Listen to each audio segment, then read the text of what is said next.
Donald Trump is betraying the people of the Central Valley. He is betraying the people that supported him. Donald Trump has turned their back, his back, on his supporters. We will not turn our back on those that supported Donald Trump. We will have their back. That's why I'm back in the Central Valley. Where the hell is Congress? The best of the Greek democracy, the Roman Republic, 3 branches of government, independent, co-equal branches of government, popular sovereignty, the rule of law. The rule of law. You saw a federal judge today on contempt charges against the administration, or at least asserting probable cause for contempt charges, criminal charges against the Trump administration on the fundamental rule of law, the principles of our founding fathers, the 250th anniversary of this great republic we're about to celebrate, that has held this place together, that has bound us together. All of that being challenged, a recklessness, a wrecking ball to the principles of our founding fathers. So I'm sorry to, you asked me if I'm angry. I'm resolved. That's all. And I'm proud of this state, and I'm proud to have an attorney general and a legislature that get it. And I'm proud to have this gift of having some agency and having a little authority as governor to push back against this moment because of these tariffs. Let me underscore that with more consideration and context to where we are. We are also the largest hunting, fishing, agriculture, and forestry state in this nation, 150% larger than the next state, Texas. When folks talk to us about the impacts, regional impacts of rural economies, you're talking about California. You're not just talking about the Midwest and places like Texas. You're talking about our state, the state of California. Almonds you see around us, export dependent. Pistachios, export dependent.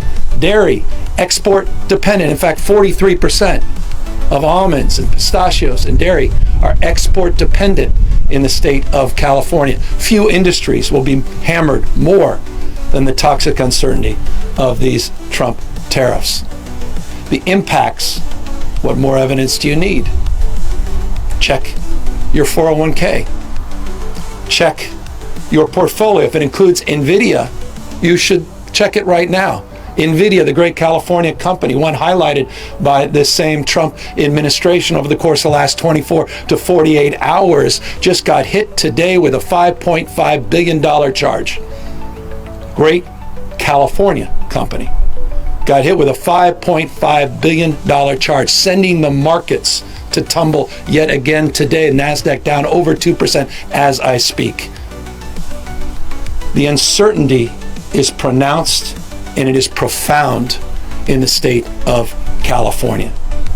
Consider just the imports coming from Mexico, Canada, and China. 44% of all of the imports into the state of California alone come from just those 3 countries, $197.3 billion in 2023.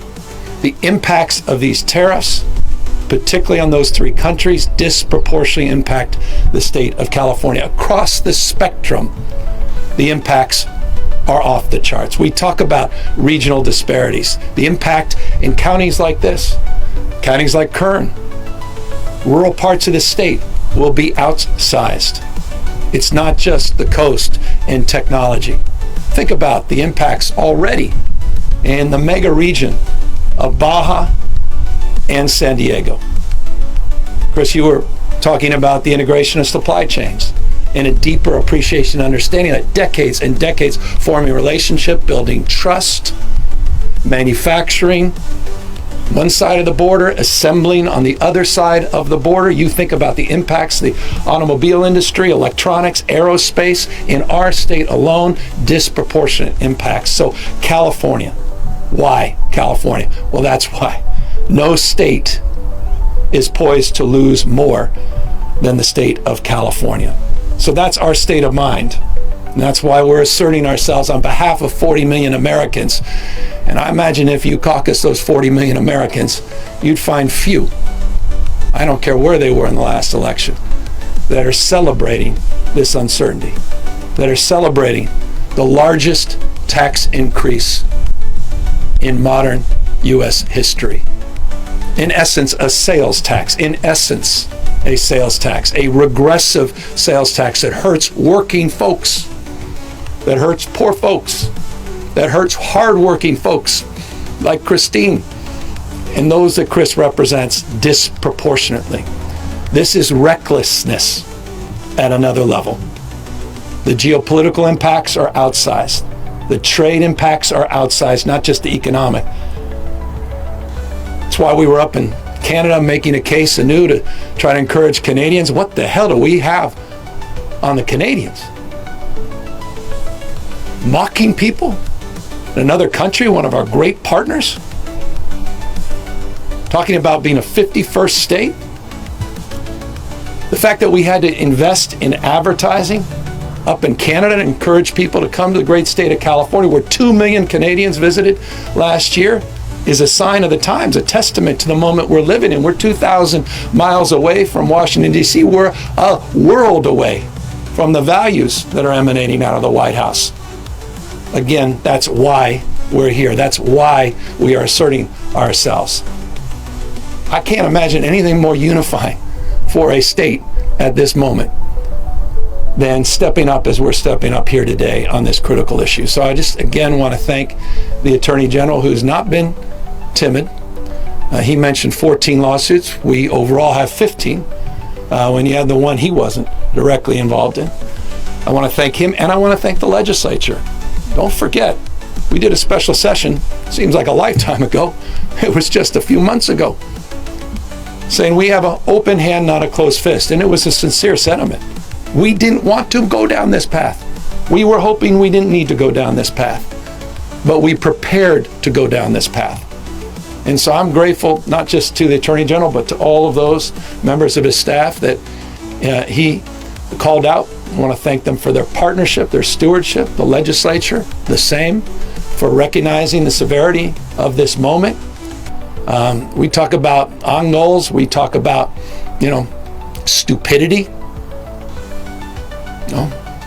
This needs to be updated in the next Wikipedia or the next encyclopedia as the poster child for that. It's a serious and sober moment. And I'd be, in closing, lying to you if I said it can be quickly undone. And that's why we have a unique responsibility to do more at this moment as well. And I've been involved in, I think, 19 or so MOUs with countries around the world. We've been reaching out to foreign leaders. They've been reaching out to us. And the critical nature of subnational trade and people-to-people relationship cannot be understated at this moment. And California can and will play an outsized role in that relationship. We have got to rebuild trust. 80 years of economic dominance in just a matter of weeks being unwound by this kind of recklessness.